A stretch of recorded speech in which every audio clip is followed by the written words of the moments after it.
اور قابل قدر عظیم نوجوان اللہ رب العزت نے ہم سب کو بے شمار نعمتوں سے نوازا۔ ہمارے پاس جو بھی چیز ہے اچھی ہو یا بری، ہر چیز کس کی طرف سے ہے؟ اللہ تعالیٰ کی طرف سے۔ ان نعمتوں میں سے ایک نعمت زبان کی بھی، جو کہا جاتا ہے کہ جس کے پاس جو چیز نہیں ہوتی اس کی قدر اس سے معلوم کرنی چاہیے۔ مثال کے طور پر کسی کے پاس ہاتھ نہیں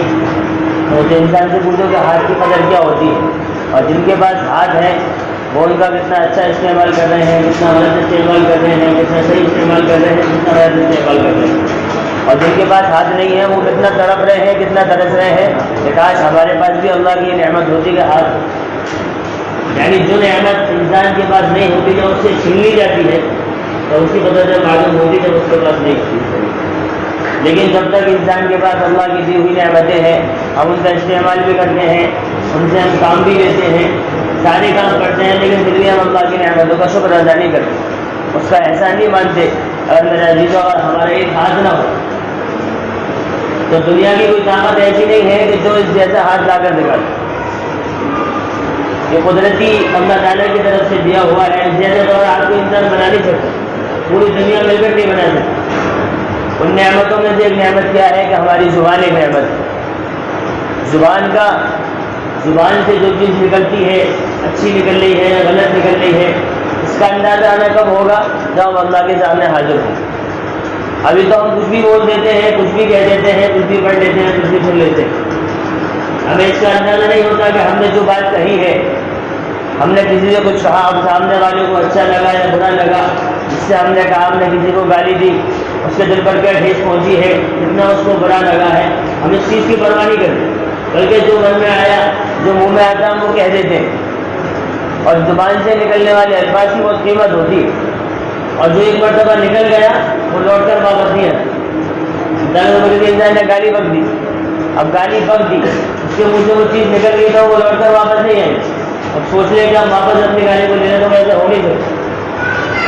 اس لیے رہتی تو ہمیں چاہیے کہ ہم زبان کا بہت اچھی طریقے سے استعمال کریں۔ جب تک کوئی کافر ہے، جب تک کوئی انسان کافر ہے تو کافر کیا ہے؟ ابھی اللہ کا دشمن ہے، اللہ کے نبی کا دشمن ہے، مسلمانوں کا بھی دشمن ہے۔ لیکن اگر وہ اپنی زبان سے کلمہ لا الہ الا اللہ محمد رسول اللہ صلی اللہ علیہ وسلم پڑھ لے تو اب وہ جو اللہ کا دشمن تھا، جو نبی کا دشمن تھا، جو مسلمانوں کا دشمن تھا، اب وہ کیا ہو گیا؟ دوست بن گیا، صرف اور صرف ایک زبان کی وجہ سے۔ اس زبان کی وجہ سے کیا ہوا؟ جو دشمن تھا، جو اللہ کا دشمن تھا، نبی کا بھی دشمن تھا، مسلمانوں کا بھی دشمن تھا، جو سب کا دشمن تھا، لیکن اس کلمہ پڑھنے کی وجہ سے، صرف اس زبان کو ہلانے کی وجہ سے تو اس نے پڑھ لیا کلمہ لا الہ الا اللہ محمد رسول اللہ صلی اللہ علیہ وسلم، اور عزیز وہ کیا ہو گیا؟ مسلمان ہو گیا۔ اب جو دشمن تھا وہ دوست بن گیا۔ اب اس زبان کو ہلانے کے لیے کوئی پہاڑ تو نہیں توڑنے پڑے، کوئی حل تو نہیں چلانا پڑا، کوئی بہت بڑی محنت تو نہیں کرنی پڑی، بس والی زبان ہلانی پڑی۔ جو انسان دشمن تھا وہ کیا ہو گیا؟ دوست بن گیا۔ اسی طریقے سے نکاح میں ہوتا ہے، کوئی آدمی، ابھی جتنی عورت دنیا میں عورتیں ہیں جن کا نکاح نہیں ہوا تو وہ عورت ان کے لیے کیا ہے؟ حرام ہے، ان کی طرف دیکھنا بھی جائز نہیں ہے، ان سے بات کرنا بھی جائز نہیں ہے۔ لیکن جب نکاح ہوتا ہے تو نکاح میں صرف دو لفظ بولے جاتے ہیں کہ میں نے اس کو قبول کیا۔ دونوں جب یہ بولنے کہ میں نے اس کو قبول کیا تو میرے عزیزوں جو حرام تھی، جس کو دیکھنا بھی جائز نہیں تھا، اس سے بات کرنا بھی جائز نہیں تھا، اس کی طرف آنکھ اٹھا کر دیکھنا بھی جائز نہیں تھا، اس سے پردہ کرنا لازم اور ضروری تھا، اب وہ کیا ہو گئی؟ ہمارے لیے حلال ہو گئی، ہمارے لیے حلال ہو گئی۔ اس کو دیکھنا بھی جائز ہے، اس کو چھونا بھی جائز ہے، اس سے ہم جو بھی فائدہ اٹھا سکیں وہ فائدہ اٹھانا بھی جائز ہے، صرف اور صرف کسی وجہ سے، اس زبان کی وجہ سے۔ یعنی زبان اللہ کی کتنی بڑی نعمت ہے چھوٹی سی، لیکن کام کتنے بڑے بڑے کر دیے، کام کتنے بڑے بڑے کر دیے کہ ہم اندازہ نہیں لگا سکتے۔ اس چھوٹی سی زبان نے کتنے سارے کام کر دیے، اور اس زبان کی وجہ سے ابو بکر صدیق کے بارے میں کیا آتا ہے؟ ابو بکر صدیق فرماتے ہیں کہ اس زبان کو پکڑ کر کھینچا کرتے تھے اور کہتے تھے کہ اس زبان کی وجہ سے بہت سے لوگ جہنم میں داخل ہوں گے، بہت سے لوگ جہنم میں داخل ہوں گے۔ وہ کیوں ہوں گے؟ اپنی زبان کو غلط استعمال کرنے کی وجہ سے،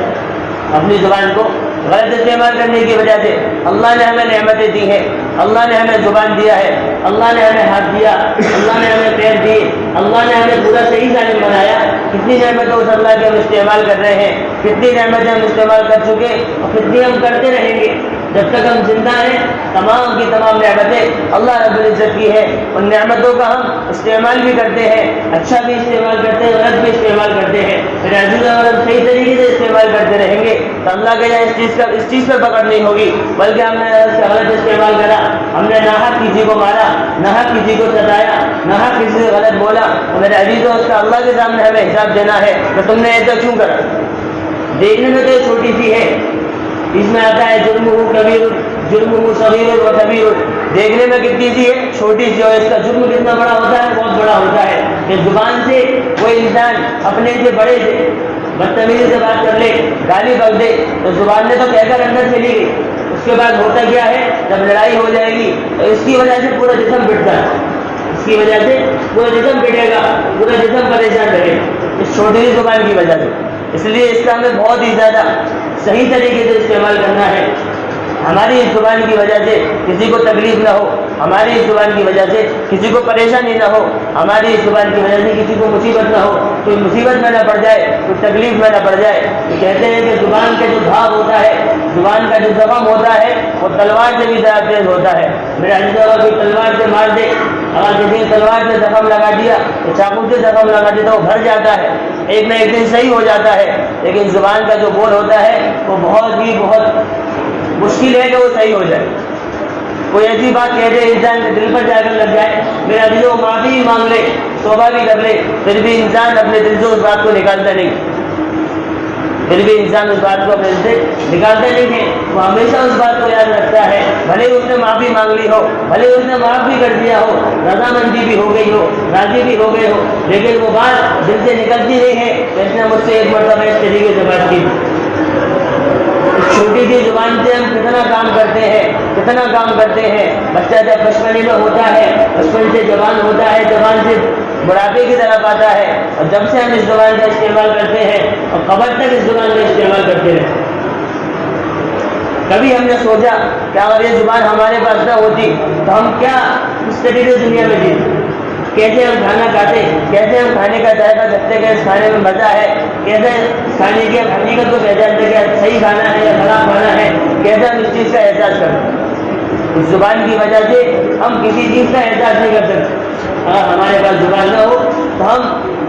دنیا ہمارے لیے بیکار ہے۔ اگر اللہ ہم سے ہماری نعمتوں کو اپنی نعمتوں کو چھینتا چلا جائے تو میرے عزیزوں ہم دنیا میں بیکار ہیں، کوئی فائدہ ہمارا دنیا میں رہنے کا نہیں ہے۔ اور اگر ہم اللہ کی نعمتوں کا شکر ادا نہ کریں، اس کا احسان نہ مانیں تو میرے عزیزوں پھر تو ہمارا دنیا میں رہنا بیکار، کہ جس اللہ نے ہمیں یہ ساری چیزیں دی ہیں وہ اللہ ہم سے سیکھنے پر بھی قادر ہے، وہ اللہ ہم سے سیکھنے پر بھی قادر ہے۔ جس اللہ نے ہمیں اس امت میں پیدا کیا، یہ قوم بنا کر بھیجی، اگر اللہ چاہے ہم سب کو برباد کر دے، ہلاک کر دے، ختم کر دے اور ہمارے جگہ دوسری قوموں کو لے۔ اس زبان کا استعمال بہت صحیح طریقے سے کرنا چاہیے۔ بعض مرتبہ دیکھا جاتا ہے کہ بڑے لوگ بچوں کو ڈانٹ دیتے ہیں تو چھوٹے بڑوں سے منہ چلا رہے ہوتے ہیں، کچھ بھی کہہ دیتے ہیں، اندازہ نہیں ہوتا کہ ہم کیا کہہ رہے ہیں، فکر بھی نہیں ہوتی کہ ہم نے جو بات کہی ہے اس کے سامنے والے دل پر اچھی بھی لگی ہے، غلط لگی ہے، بس ہمارا کام تھا ہم نے کہہ دی،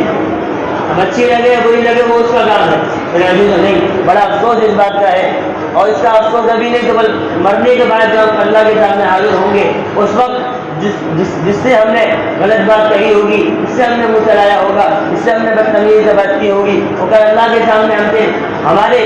اس بدتمیزی سے بات کرنے کا حساب مانگے گا، ہماری نیکیاں لے کر چلا جائے گا۔ اس وقت ہم افسوس کریں گے کاش ہم دنیا میں اچھی طریقے سے زندگی گزاری،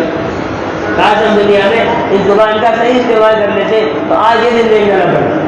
اور میرے عزیزوں یہاں کی رسوائی تو کوئی رسوائی نہیں ہے، جہاں ہر انسان کو بے عزت کیا جائے، ذلیل کیا جائے، ذلت اٹھانی پڑے، رسوائی اٹھانی پڑے تو کوئی ضائع زندگی میں نہیں رہتی،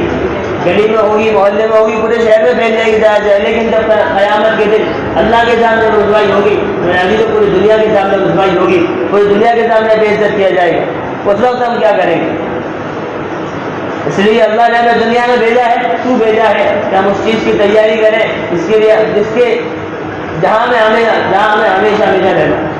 یہاں تو ہم کچھ دنوں کے لیے ہے، کوئی انسان 50 سال جیتا ہے، کوئی 60 70 سال جیتا ہے، 80 سال جیتا ہے، کوئی 100 سال جی لیتا ہے، لیکن اس کے بعد اس دنیا کو چھوڑ کر جانا پڑتا ہے۔ اور ساتھ میں کیا چیز کام آتی ہے؟ جو ہمارے اچھے اعمال ہوں گے، جو ہمارے نیک اعمال ہوں گے، جو ہم نے نیکیاں کمائی ہوں گی، میرے عزیز وہی چیز کام آئی،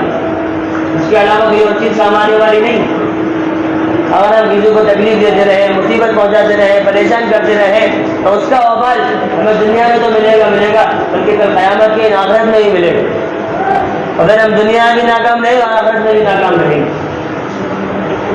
اور مسلمان کو اللہ نے دنیا میں ناکامی نہیں بھیجا، بلکہ کامیاب ہونے کے لیے بھیجا ہے۔ اگر ہم اس دنیا میں اچھی طریقے سے اپنی زندگی گزار لیں، نیک بن کر زندگی گزار لیں، ہم ایمان تو لے آئے، اس اللہ پر ہم نے ایمان تو لے آئے، اور ہمیں کرنا کیا ہے؟ اچھے اعمال کرنے ہیں، اس اللہ کی مان کر اپنی زندگی گزارنی۔ اور اس اللہ کی مان کر، اس کے حبیب کی مان کر زندگی گزار لیں گے تو میرے عزیز ہم کامیاب ہو جائیں گے، دنیا میں بھی کامیاب ہوں گے اور مرنے کے بعد کل قیامت میں آخرت میں بھی کامیاب ہوں گے۔ اگر ہم نے اپنی زندگی کو ایسی گزار دیا جیسے گزارنے کا حق نہیں ہے تو میرے عزیزو افسوس ہے کہ پھر ہمارا اس دنیا میں جینے کا کوئی فائدہ نہیں، زندہ رہنے کا کوئی فائدہ نہیں۔ جب اللہ ہم سے سوال کرے گا ہمارے اس دنیا میں بھیجنے کے بعد کہ تم نے دنیا میں رہ کر کیا کرا، کتنے اچھے کام کرے، کتنے غلط کام کرے، اس وقت ہم کیا جواب دیں؟ ابھی تو ہم افسوس نہیں کرتے، اچھا کام کر رہے ہیں تو بھی ٹھیک ہے، غلط کام کر رہے ہیں تو بھی ٹھیک ہے، کوئی افسوس نہیں ہوتا، کوئی احساس نہیں ہوتا کہ ہم نے یہ کام غلط کیا ہے یا اچھا کیا ہے، بلکہ کر دیتے ہیں، کرنے کے بعد سوچتے بھی نہیں کہ ہم نے یہ کام صحیح کیا ہے غلط کیا۔ اگر ہم دن میں، ہمیں چاہیے کہ ہم دن میں ایک وقت ایسے نکالیں کہ پورے دن کا محاسبہ کریں کہ ہم نے آج کتنے اچھے کام کیے، آج کتنے غلط کام کیے، غلط کام کیے تو پھر اللہ سے توبہ کریں، معافی مانگے کہ اللہ مجھ سے آج غلط کام ہوئے ہیں، میں ان کی معافی مانگتا ہوں، میں توبہ کرتا ہوں کہ آئندہ یہ کام نہ کروں گا، اور اچھے کام ہوئے تو اس پر اپنے آپ کو خوش ہونا چاہیے کہ اللہ تیرا احسان ہے، تیرا شکر ہے کہ تو نے مجھے اس لائق بنایا کہ میں سارے کام کر سکتا۔ ہر روز ہم کوئی اچھا کام کرنے والے ہو، ہمارے اچھے کام میں اضافہ ہوتا رہے، جب ہم اس چیز کا محاسبہ کریں گے، اس چیز کو سوچیں گے کہ ہم اتنے اچھے کام کر رہے ہیں، تو انشاءاللہ ایک دن وہ ہوگا کہ ہم غلط کاموں کو چھوڑنے والے بن جائیں گے۔ ایک دن وہ ہوگا کہ ہم غلط کام کیا، گناہوں کی طرف دیکھنے والے بھی نہیں ہوں گے، گناہوں کا تصور ہمارے ذہن میں آئے گا بھی۔ جہاں اپنے آپ کا دن میں کسی بھی وقت ایک دم محاسبہ کریں گے، میرے عزیزوں کرنے کا کام ہے، ابھی یہاں بس وقت ہے، موقع ہے تو اس کو غنیمت سمجھنا اور کر لیں، اور جب یہ وقت نکل جائے گا تو لوٹ کر آنے والا نہیں ہے، جب لوٹ کر نہیں آئے گا میرے عزیزوں پہ آپ کو وقت بھی نہیں دیا جائے گا اور یہ موقع بھی نہیں ملے گا اور زندگی بھی دوبارہ نہیں ملنے والی، ایک مرتبہ ملی ہے، اس لیے اس میں ایسا کام کر کے چلے جائیں کہ ہمارا اللہ ہم سے خوش ہو جائے، ہمارا رب ہم سے خوش ہو جائے، اور اللہ سے زندگی گزار کر جائے گی تو میرے عزیزوں ہم دنیا میں بھی کامیاب ہوں گے اور آخرت میں بھی کامیاب ہوں گے، کریں گے نا انشاءاللہ۔